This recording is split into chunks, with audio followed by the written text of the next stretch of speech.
"Easy, it hurts." Her voice cracked like the wind through broken glass. The words were small, trembling, swallowed by the heavy quiet of the barn. The rancher froze. His breath hitched, a rough sound that didn't belong to the man everyone said never flinched. His hands hovered midair, trembling just enough to betray the storm inside him. Dust floated in the narrow shaft of moonlight cutting through the rafters. Outside, the horses shifted restlessly, hooves thudding against the dirt. Inside, time had gone still. She sat on the old wooden table, clutching her arm, her face pale beneath streaks of sweat and dirt. The smell of iron, old hay, and fear filled the air. He hadn't meant for it to happen this way. He'd told her to wait, to trust him, that he'd handle it. But now she was here, hurt, and he was the only one who could help.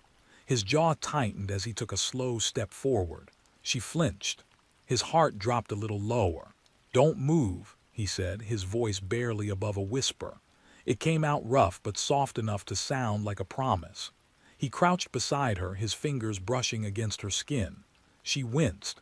He felt it like a punch to the chest. It wasn't supposed to be this hard. Not for a man who'd stitched cattle and survived storms.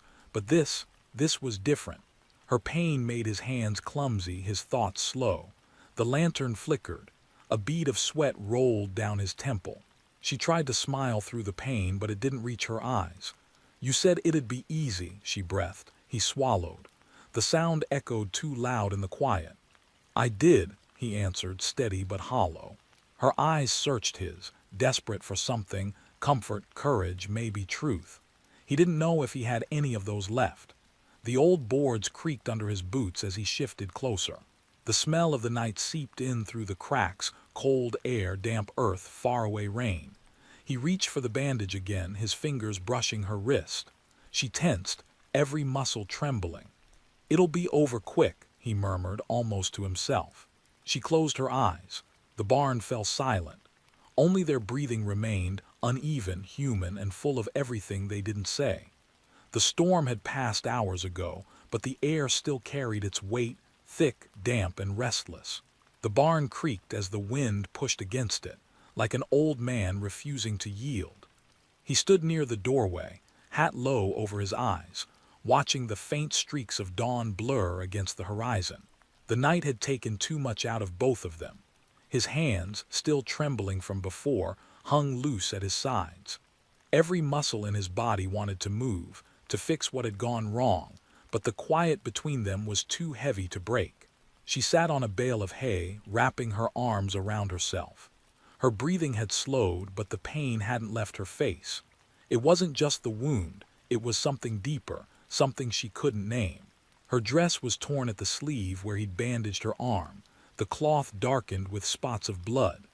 Every so often she'd glance toward him, but her eyes would drop before they met his. Words gathered at the edge of her lips, but none dared to fall. He finally spoke. "You should rest," he said, voice low, almost hesitant. It was strange for him to sound unsure. The man who commanded horses and broke storms now stood unsure before a woman barely strong enough to stand. "I can't," she whispered. Her voice carried the kind of exhaustion that came from more than just pain. It was fear, guilt, and a long memory that refused to fade. He walked closer, his boots dragging through the straw. "You need to," he said again, softer this time. She didn't answer. Her gaze drifted to the old lantern flickering near the stall. Its light trembled, painting her face in tired gold. He crouched beside her. For a moment neither spoke. The smell of smoke and horses filled the silence. His eyes caught the thin cut running down her cheek, fresh, red against pale skin. He wondered how long she had been running before she came here. "You shouldn't have come alone," he said. Her laugh was dry, almost bitter. "I didn't have much of a choice." He looked away, jaw tightening. "You always got choices," he muttered. "Not the kind you'd understand." That stung more than it should have. He stood up, brushed the dust from his jeans, and turned toward the door. The morning light was stronger now, filtering through cracks in the barn walls. The world outside looked new, but it didn't feel that way. Everything between them felt like old wounds opening again. He remembered the last time he'd seen her, 2 years back at the county fair. She was laughing then, bright and untouchable. He'd watch from afar, hands deep in his pockets, trying not to care. But he did. He always did. When she showed up last night, bleeding and breathless, all the old feelings came flooding back. Fear, anger, love he'd buried under years of dust. Now she sat there, fragile and quiet, and he didn't know what to do with any of it. She caught him staring. "You're thinking too loud," she said softly. He smiled, but it didn't reach his eyes. "Ain't much else to do out here." The horses shifted again, restless. One kicked at its stall. The sound snapped the moment, sharp and sudden. She flinched, clutching her arm. He turned instantly, the instinct to protect flaring again. "Easy," he said, reaching out before stopping himself. His hand hung in the air, useless. She noticed. The smallest frown touched her lips. "You don't have to treat me like I'll break," she said. "I ain't," he replied, but his voice gave him away. "You are." He didn't answer. The truth was, she was already broken, just not in a way he could fix. Minutes passed before she spoke again. "You still keep it?" she asked quietly. He frowned. "Keep what?" "The picture." He hesitated. His thumb brushed over the pocket of his coat where a small folded photograph still rested. "Yeah," he said finally. "Didn't see much reason to throw it away." She smiled faintly, the kind of smile that hurts more than it comforts. "I didn't think you would." He wanted to ask why she left, why she didn't send word, why she showed up now, half broken and scared. But none of those questions would matter. The answers wouldn't make the night go away. The silence between them stretched again, long and fragile. He turned, reaching for a blanket from the nearby crate. "It's cold," he said, placing it over her shoulders. "Try to sleep." She looked up at him, eyes softer now. "You're still the same," she whispered. He shook his head. "No, I just don't know how to change." Outside, the wind picked up again, carrying the smell of wet grass and smoke. Somewhere far off, a dog barked. The sun was climbing slow, gold creeping through the cracks. The world was waking, but inside that barn it still felt like night. He sat down across from her, leaning back against a post. Neither spoke. The quiet wasn't empty anymore. It was heavy, alive with things unsaid. He closed his eyes, listening to the rhythm of her breathing, the faint rustle of straw, the heartbeat of the place they once called home. And for the first time in years, he felt something close to peace. But it was fragile, like a flame in the wind, one wrong breath away from fading. The sun had climbed high, but the barn still held the chill of the night before. Dust hung in the air like faint ghosts, catching the morning light in slow motion. He stood at the workbench, hands deep in a bucket of murky water, rinsing the blood from the cloth he'd used on her arm. The red swirled and vanished, leaving only pale ripples.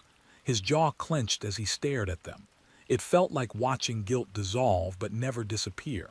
Behind him, she stirred. The rustle of hay broke the quiet. He turned halfway, just enough to see her pulling herself up, the blanket slipping from her shoulders. Her face looked softer now, but her eyes were still sharp, searching. "You should have stayed still," he said. "I've been still long enough," she murmured. Her voice was hoarse, dry as the dirt road outside. He wiped his hands on his jeans and walked toward her. "You shouldn't move till that arm sets right." She met his eyes, and for a moment neither spoke. Then she looked away. "You always were the bossy one. Somebody had to be." A flicker of something passed between them, half memory, half warning. The air thickened with it. He could smell the faint smoke of his lantern, mixed with her perfume, worn and faded but still there. It pulled something out of him he didn't want to feel again. She reached for the small cup of water by her side, hand trembling. He noticed and caught it before she could spill. Their fingers brushed. She froze. He did too.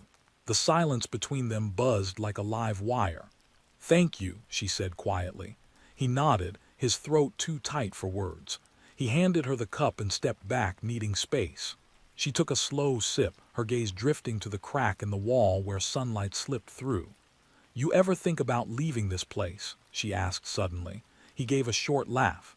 "Every damn day. But the land don't let go that easy. Maybe you just never tried hard enough." He looked at her, really looked this time. "You did, and look where that got you." The words hit harder than he meant them to. She flinched, eyes dropping. He cursed under his breath. I didn't mean. Yes, you did, she cut in softly. And maybe you're right. The barn went quiet again, the kind of quiet that hums deep in your chest. Somewhere outside, a bird called, breaking the silence just long enough to make it heavier when it came back. She set the cup down and pressed her good hand against her arm. It's not just the wound, she said after a while. It's everything. Running, hiding, looking over my shoulder. I thought coming back here might fix something. He crossed his arms. Does it feel fixed? No, she said, voice cracking. It feels worse, because you're the only person who ever made me believe I was safe. He swallowed hard, the words catching in his throat. You were, once. She looked at him, eyes wet but steady. Then why'd you let me go? He turned away, jaw tight. Because you wanted to go, you made that clear. I made it easy, she said. That's not the same thing. He didn't answer.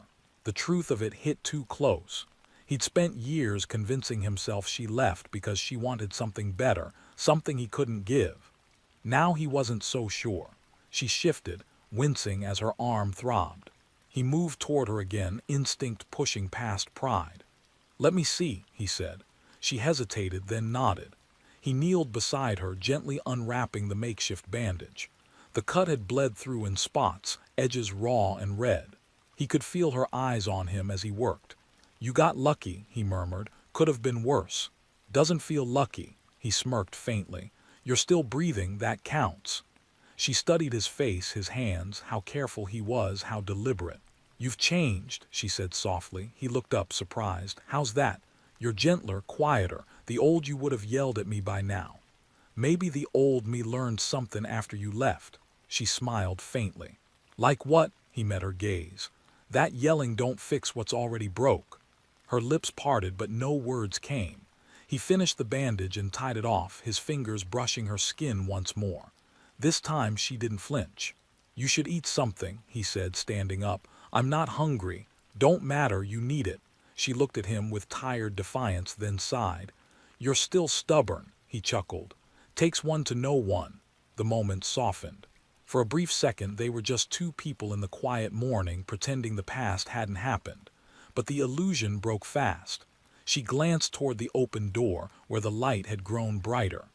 They'll come looking, she said. His body stiffened. Who? Her silence said enough. He turned sharply to her, eyes narrowing. You brought trouble here. I didn't have anywhere else to go, she said quickly. I didn't think. You never do, he snapped, the words exploding before he could stop them. She flinched, eyes wide. His heart dropped. He hated the way her fear looked, the way it mirrored the old hurt he'd sworn never to cause. He took a breath, forcing his voice low again. How long do we have? Maybe an hour, she whispered. He ran a hand over his face, pacing. The barn suddenly felt too small. You should have stayed gone, he said, voice low, trembling with anger he didn't know how to carry. Maybe, she said, but you wouldn't have forgiven me if I had. He stopped walking. Her eyes held his, steady, pleading, unbroken.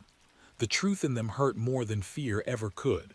Outside, a distant rumble rolled across the plains, hooves, faint but growing. The sound crawled up his spine. He turned toward the open door, sunlight spilling across the floor. They're close, she said. He reached for his hat, pulling it low. Then I guess it's time to finish what we started. Her voice trembled. And if we don't, he glanced back at her, eyes cold but steady. Then it'll be over quick. The same words he'd said before, but this time they carried something new, resolve, regret, and the weight of everything that had led them here. The sound of hooves grew louder. Dust rose in the distance. The day had begun, but for them it was far from over. The rumble of hooves drew closer, shaking the quiet morning into life. The rancher stood in the doorway, watching the horizon darken with dust. A group was coming fast, riders, maybe 4 or 5. Too many for chance. Too focused for coincidence. His stomach tightened, though his face stayed still. Years of storms had taught him how to look calm when the world tilted. Behind him, she tried to stand, clutching her arm. We can't stay here, she said, her voice trembling with panic. He turned, eyes cutting through her like a knife. You're not going anywhere, not with that arm. You don't understand, she shot back. If they find me, they'll kill you too. He pulled the shotgun from the wall and broke it open, checking the shells. Wouldn't be the first time someone tried. This isn't like before, she said, desperation rising. They're not just after me, they want what I took. He snapped the gun shut with a heavy click. What you take? She hesitated. That one heartbeat of silence told him everything. He stepped closer, voice low but firm. Tell me? Her lips parted, then closed again. It's not money, she said finally. It's proof, papers, names. They've been running things out past the county line, land deals, bribes, missing cattle.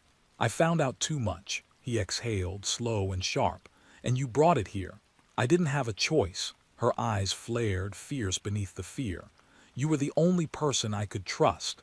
The words hit him harder than he wanted to admit. Trust, a word he'd stopped believing in long ago.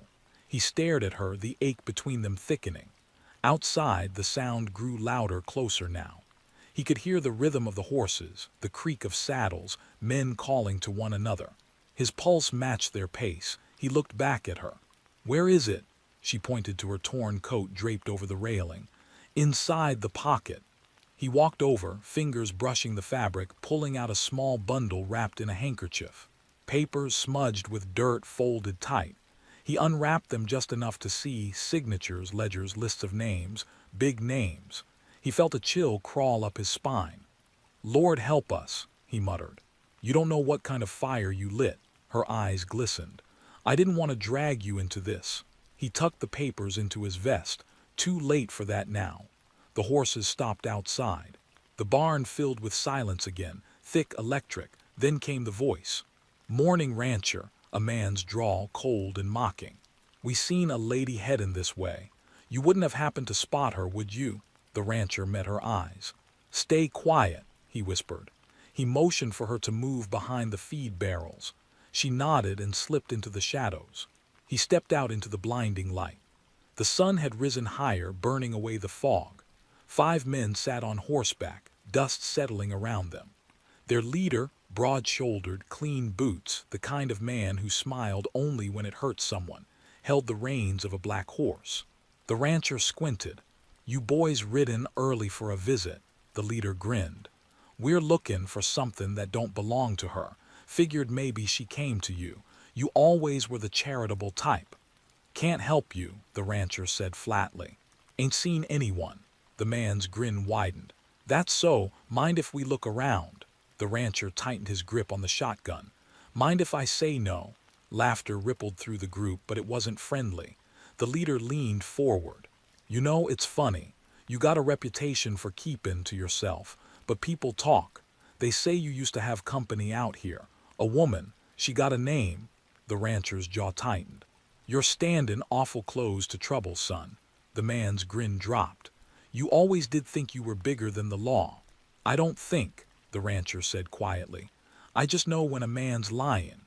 For a moment, the air held still. Both men locked in the kind of stare that comes before something breaks. Then the leader flicked his wrist. One of his riders dismounted, walking toward the barn. Inside, she crouched low, heart hammering in her throat. She could see their shadows moving through the cracks of the door. The sound of boots on dirt grew closer. She gripped the nearest thing she could, a rusted horseshoe, her fingers shaking. Outside, the rancher called out, You take another step, boy, and you'll regret it. The rider paused, turning halfway. You gonna shoot me, old man? The rancher didn't blink. If I have to, the leader sighed. We don't want blood, just the girl. He shook his head. Ain't no girl here. Shame, the man said. Guess we'll have to burn her out. Before the rancher could move, one of them kicked a lantern from the saddle, sending it crashing against the barn wall. The glass shattered, flame leaping instantly to dry hay. Smoke billowed. She gasped, covering her mouth as the fire spread. The heat hit her like a wave.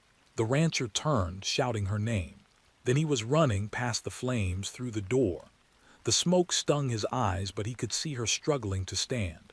Come on, he yelled, grabbing her good arm. They stumbled through the haze, coughing, choking, the fire crackling around them. He pushed open the back gate, shoving her through first, then followed, falling hard into the dirt. Behind them the barn roared, flames swallowing the roof. She looked back. tears cutting clean lines through the soot on her cheeks. "I'm sorry," she whispered. He looked at her, chest heaving. "Don't be, it's just wood." But the look in his eyes said otherwise. That barn held everything he'd built, everything he'd buried. Voices echoed again, the riders circling the property, shouting orders. "They'll find us," she said, clutching his sleeve. He looked toward the old creek bed running through the hills. "Not if we move fast." He helped her up, his hand steady despite the tremor in his chest. The firelight flickered behind them, painting long shadows that stretched toward the open land. As they ran, the first gunshot cracked the air. It missed, but close enough to make her stumble. He caught her, pulling her close. "Keep moving," he said through gritted teeth. The next shot rang out closer. Dust jumped at their feet. He turned his head just long enough to see the riders giving chase. The morning had turned cruel, the sun glaring down like it wanted to watch. The rancher's breath came hard, but his grip never loosened. He didn't know how far they could go or what waited beyond the ridge. But stopping wasn't an option. And somewhere in the distance, beneath the echo of hooves and fire, the words he'd said hours ago came back to him. "It'll be over quick." He wasn't sure anymore if that was a promise or a lie. They ran until the ground turned to dust and the sound of hooves faded behind them. The air burned in their lungs, the morning sun cutting through the haze of smoke that followed like a curse. He didn't stop until the barn was nothing but a dark shape in the distance, swallowed by fire and sky. She collapsed near the old creek bed, gasping for air, clutching her arm. He crouched beside her, breathing hard, eyes scanning the horizon. Nothing moved. Not yet. "Keep low," he said, voice rough with dust. "They'll fan out soon." She nodded, too breathless to speak. Her hair stuck to her forehead, streaked with ash. He looked away, jaw clenched. The woman who'd once walked out of his life like a summer storm had come back, dragging danger behind her. And still, he couldn't walk away. He filled his hands with creek water, cold and clear, and brought it to her lips. She drank shakily, then let her head fall against the bank. "They'll follow the smoke," she whispered. "They'll follow your tracks," he corrected. "You always leave a trail." Her lips curved faintly. "You always did know how to find me." He didn't answer. The silence between them carried years, years of words unsaid, of long nights when he told himself he'd forgotten her. Now she was here again, the past breathing down his neck, and the line between anger and care blurred too easily. He stood and looked toward the north ridge. The land stretched wide, dry and quiet. "We can make it to the line shack by sundown," he said. "It's old, but it'll hold." She tried to stand, but her legs shook. He reached for her before she fell. She leaned against him, her weight fragile but real. "You sure it's safe?" "Nothing's safe," he said, "just farther from danger." They started walking, slow at first, then faster as adrenaline replaced pain. The wind carried the faint echo of men shouting in the distance. She winced at the sound. "You think they'll give up?" she asked. He shook his head. "Men like that don't stop until they get what they came for." She was quiet for a long moment. "And what about you? What you come for?" He didn't look at her. "Didn't plan on common for anything." The landscape changed as they moved. Dry grass gave way to rock, then to the broken fence lines of forgotten land. The sun climbed high, burning away the morning chill. Sweat ran down his neck, his shirt clinging to his back. She stumbled twice, catching herself each time, her stubbornness stronger than her strength. By midday, they found a cluster of trees near a stretch of dry land where the creek widened and pooled. He led her under the shade and dropped his pack. "Rest here," he said. She sank to the ground, breathing hard. He crouched nearby, eyes still scanning the open land. The silence felt fragile, like something that could shatter with a single wrong move. After a while, she spoke again. "You didn't ask why I came back. I figured you'd tell me if it mattered." "It matters," she said softly, "more than you know." He looked at her but didn't speak. She took a deep breath. "After I left, I thought I could start over. But you can't run from people who already own the road ahead. I tried to expose what they were doing, but I didn't realize how deep it went.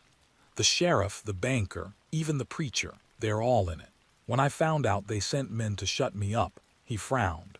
You should have gone to the city, someone who could protect you. They have hands there too, she said. The only place they wouldn't look first was here, he sighed. You picked the worst kind of safe place. Or the only one that ever felt real.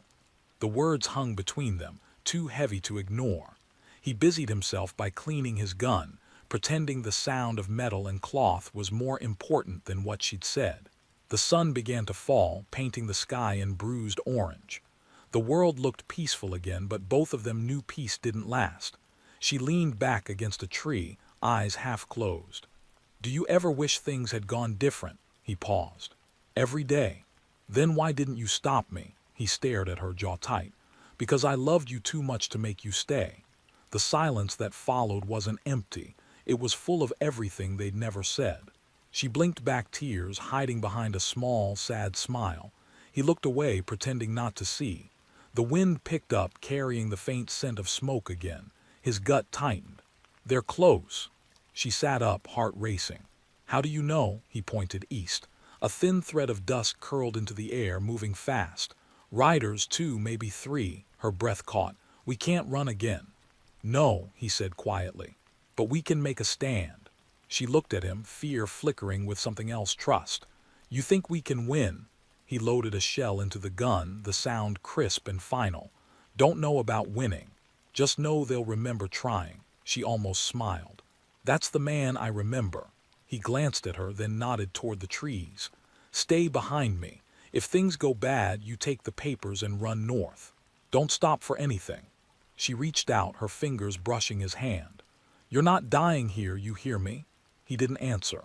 His eyes stayed on the ridge, where dust grew thicker and the shapes of horses began to form against the fading light. The air felt electric, alive with fear and fire. His pulse slowed, not from calm, but from resolve. The woman he'd once lost sat behind him, clutching her bandaged arm, and for the first time in years, he felt the weight of purpose.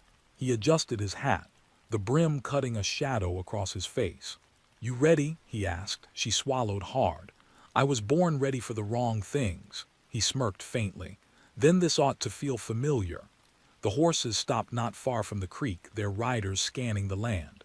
The leader dismounted, the same grin twisting across his face. The rancher raised his gun, the barrel catching the dying light. The man saw him and froze. For a heartbeat, neither moved. Then the wind shifted, carrying the faint rustle of the trees and the low sound of her breath behind him. Everything slowed, the air, the dust, the sound of hooves still echoing somewhere far away. The world held its breath, and the rancher, standing between past and promise, tightened his finger on the trigger. The first shot cracked the silence wide open. A single echo rolled across the land, sharp and final. The rancher didn't wait to see who it hit. He ducked behind a fallen log, the recoil still humming through his arm. The smell of gunpowder filled the air, mixing with dust and heat. She crouched behind the tree line, clutching the papers to her chest, her heart pounding so loud she could barely hear the next shot. The men shouted orders, voices rough with anger. Hooves tore through dry grass. Bullets kicked up dirt near her feet and she bit down a scream. The rancher fired again, the shotgun booming like thunder. One horse reared and a rider fell hard to the ground. The man didn't move after that. Stay down, the rancher shouted, not daring to look back. She pressed her face into the dirt, shaking. Every breath tasted like fear. Every sound felt too close. The gunfire came in bursts now, loud, chaotic, desperate. He counted shots in his head. 2 left, maybe 3. He waited for the pause between volleys, then moved, rolling from behind the log to a cluster of rocks farther up the hill. A bullet grazed his sleeve. Another hit close enough to shower his face with stone splinters. He ignored it, steady hands loading shells like clockwork. The leader called out from below, voice rising through the smoke. You can't hide forever, old man. Hand her over and maybe we let you breathe a little longer. The rancher spat into the dirt. You talk too much. He fired again. The echo slammed against the ridge and scattered the birds from the trees. For a moment, all he could hear was the ringing in his ears. She looked up, her eyes wide, tears streaking through the dust on her cheeks. He caught her gaze from across the clearing and gave a small nod, half reassurance, half goodbye.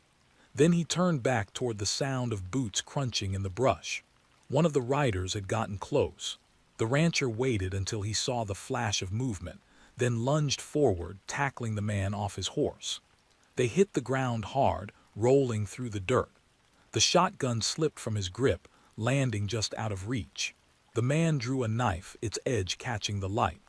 The rancher grabbed his wrist, muscles straining. They struggled, grunting, the knife inching closer.